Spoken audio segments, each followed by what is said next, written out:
Again, yung gusto mong gawin sa buhay mo, gawin mo na hanggat kaya mo pang gawin. Yung gusto mong gawin sa pamilya mo, gawin mo na hanggat kaya mo pang gawin. Yung gusto mong gawin para sa magulang mo, gawin mo na hanggat kaya mo pang gawin.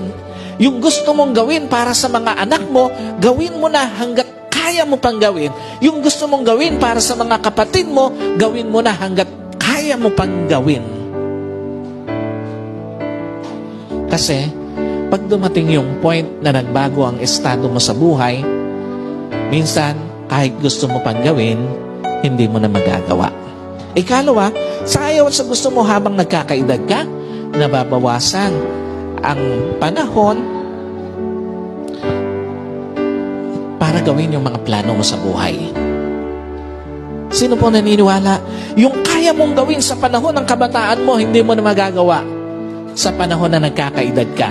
Totoo po ba yan? Sa ayaw at sa gusto mo, pag nagkakaedad ka na, magbabago yung mga kaya mong gawin.